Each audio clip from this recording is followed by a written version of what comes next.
Hello student, कैसे हैं आप सभी। 17th बीपीएससी का एग्ज़ामिनेशन जल्द ही होने वाला है और उसके लिए नोटिफिकेशन भी जल्द ही आने की संभावना है। और इस बार जो सुनने में आ रहा है कि इस बार सीटें अच्छी होंगी, सीटों की संख्या अच्छी होगी और इसलिए ज़रूरी है कि हम अभी से ही इस पर स्ट्रैटेजी बनाकर इसका प्रिपरेशन स्टार्ट करें और जो भी हमारी रणनीति हो वो ये सोच कर बनाएं कि हमें सिर्फ प्रीलिम्स क्लियर नहीं करना है बल्कि हमें मेंस भी क्लियर करते हुए फाइनल सिलेक्शन लेना है। मैं रंजन कुमार, करेंटली मैं चाणक्य आईएएस एकेडमी पटना में एज ए फैकल्टी कार्यरत हूँ और ज्योग्राफी और इकोनॉमिक्स का सब्जेक्ट मैं वहाँ पर पढ़ाता हूँ यूपीएससी और बीपीएससी के लिए। तो मैं आज आप सबों के साथ कुछ स्ट्रैटेजी शेयर करना चाहता हूँ जो बीपीएससी एग्ज़ामिनेशन, आने वाले बीपीएससी एग्ज़ामिनेशन को क्लियर करने में आपको मदद करेगी। सबसे पहले अगर किताबों की बात करें तो कुछ इम्पॉर्टेंट बुक्स है। मैं पिछले 8 या 10 साल से इस टीचिंग लाइन में हूँ और डिफरेंट इंस्टीट्यूशन में मैंने पढ़ाया है और साथ ही साथ मैंने खुद का भी इंस्टीट्यूशन चलाया है।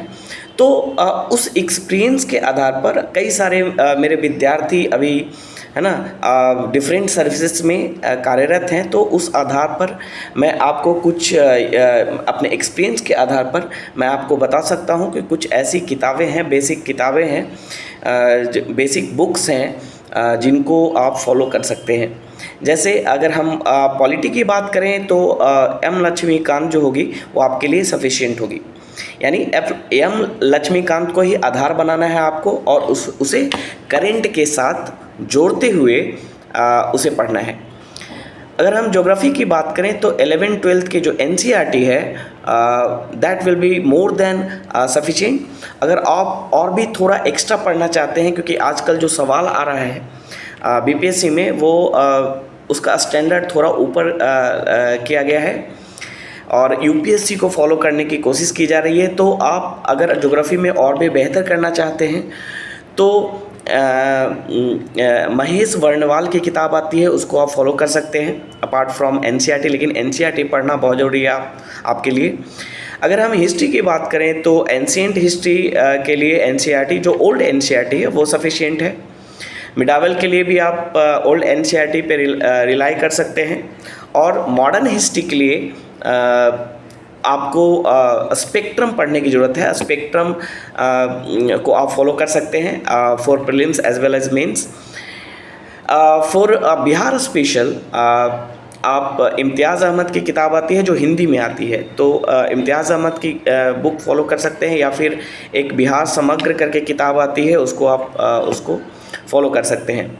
इसके अलावा बिहार का बजट, इसके साथ साथ जो बिहार की ज्योग्राफी के लिए land and economy of Bihar करके किताब आती है, उसको भी आप फॉलो कर सकते हैं।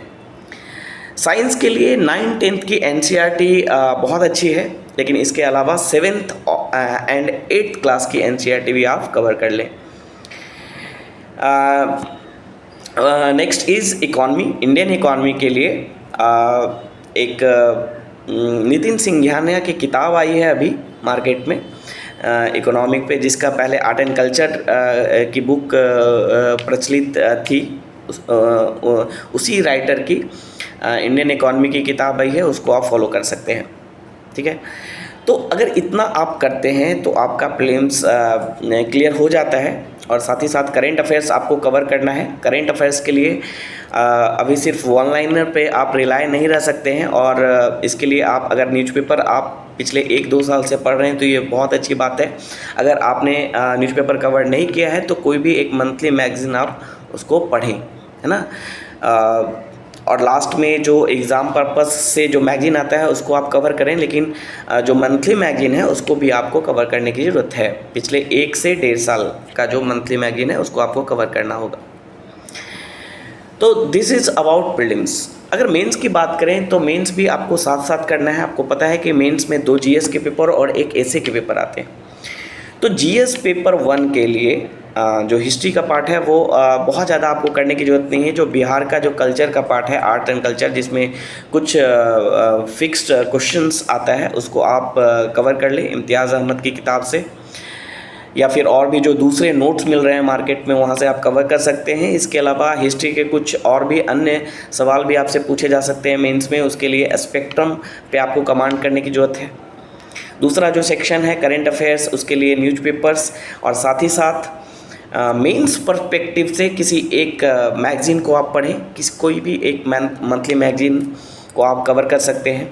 और स्टैट्स के लिए आपको ज़्यादा कुछ करने की ज़रूरत नहीं है। जो प्रीवियस ईयर क्वेश्चन है उसको आप सॉल्व कर लें, उस पर प्रैक्टिस कर लें, और बेसिक चीज़ें किसी भी बुक से आप पढ़ सकते हैं, लेकिन जो प्रीवियस ईयर जितने भी क्वेश्चन स्टैटिस्टिक्स में आए हैं उनको आप सॉल्व कर लें।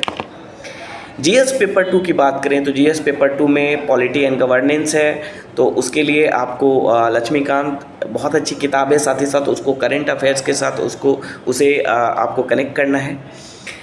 जो ज्योग्राफी का क्वेश्चन आता है जीएस पेपर 2 में, that is not core geography. जो कोर ज्योग्राफी से क्वेश्चन नहीं आते हैं, वो इकोनॉमिक ज्योग्राफी से क्वेश्चन आते हैं। तो इकोनॉमिक ज्योग्राफी के लिए आपको एक तो इंडिया की इकोनॉमिक ज्योग्राफी आप पे कमांड करनी है आपको, उसके लिए खुल्लर की किताब है, और साथ ही साथ बिहार की जो इकोनॉमिक ज्योग्राफी है उस पर भी कमांड करना होगा, और उसके लिए आपको लैंड इकॉनमी एंड पीपल करके एक किताब आती है बिहार, है ना, बिहार की, या हिंदी में उसे बिहार का भूगोल भी करके उसका नाम है, वो आप उसको पढ़ सकते हैं। साथ ही साथ इकोनॉमिक सर्वे और बजट कवर करना होगा। और जो लास्ट सेक्शन है, that last section is science and tech, उसके लिए टीएमएच की एक किताब आती है जिसमें इंडिया का जो साइंटिफिक डेवलपमेंट है उसके बारे में डिस्कस किया गया है, और साथ ही साथ जो करंट के कुछ जो साइंटिफिक डेवलपमेंट हो रहे हैं उसको भी कवर किया गया है। तो टीएमएच की वो किताब आप साइंस टेक के लिए पढ़ सकते हैं।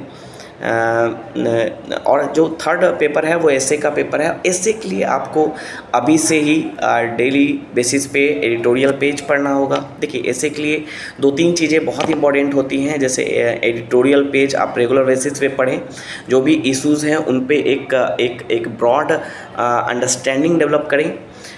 दूसरा जो है, कुछ नॉन फिक्शन बुक्स हैं जो इंडिया से रिलेटेड हैं, जैसे कि पैक्स इंडिका या फिर विज़न 2020, या कुछ ऐसी किताबें जो नंदन नीलकणी के द्वारा लिखी गई हैं, विमेन एम्पावरमेंट पे हैं, सोशल इश्यूज़ पे हैं। ऐसे कुछ इश्यूज़ पे जो नॉन फिक्शन नॉवेल्स हैं उसको आप कवर करें, पढ़ें, है ना, एज ए हॉबी के रूप में उसे देखें। और साथ ही साथ कोटेशन का कलेक्शन कर लें, जो केस स्टडीज़ हैं उनका कलेक्शन करें। योजना मैगज़ीन यहाँ आपको हेल्प करेगी। योजना मैगज़ीन ऐसे के लिए आपके लिए बहुत इंपॉर्टेंट है। साथ ही साथ कुछ चीज़ों को आप और कर सकते हैं। जो प्रीवियस ईयर क्वेश्चन है यूपीएससी का, खासकर एसए से रिलेटेड, उसको आप कवर करें, उसको प्रैक्टिस करने का प्रयास करें, है ना, लिखने का प्रयास करें। ऐसे is all about developing a skill of writing, है ना। ऐसे एक राइटिंग स्किल है। ऐसे के लिए बहुत ज़्यादा नॉलेज की ज़रूरत नहीं है, बस आपका जीएस का नॉलेज है, उसके आधार पे ही आप ऐसे को लिख सकते हैं। कुछ फिलोसफिकल ऐसे हैं जो जिसके लिए आप इग्नू का मटेरियल, जो एथिक्स वाला सेक्शन है या फिलॉसफी वाला जो सेक्शन है, वो इग्नू के मटेरियल से आप उसको कवर कर सकते हैं। तो ये इस तरह की स्ट्रेटजी आप डेवलप करें, और होप कि ये स्ट्रेटजी आपके लिए काम आएगी, और अभी से आप प्रिपरेशन स्टार्ट करें prelims as well as mains. और प्रीलिम्स का जो डेट है वो बहुत ही नज़दीक है, तो ज़्यादा फोकस आपका प्रीलिम्स पे होना चाहिए, लेकिन रेगुलर बेसिस पे एटलीस्ट एक क्वेश्चन मेंस का भी आप लिखते रहें, ताकि आपकी कंटिन्यूटी ना टूटे। तो होप करता हूँ कि आप अच्छा परफॉर्म करें। Thank you, hope for the best. Thank you.